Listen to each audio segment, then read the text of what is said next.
गदाधरम् पाण्डुरङ्गम् शूलहस्तम् कृपानिधिम् सर्वरोगहरम् देवम् दत्तात्रेयमहम् भजे। जगदुत्पत्तिकर्त्रे च स्थितिसंहारहेतवे भवपाशविमुक्ताय दत्तात्रेय नमोऽस्तु ते।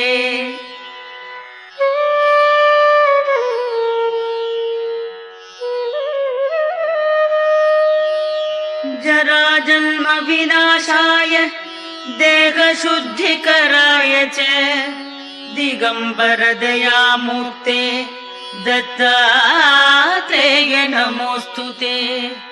कर्पूरकान्तिदेहाय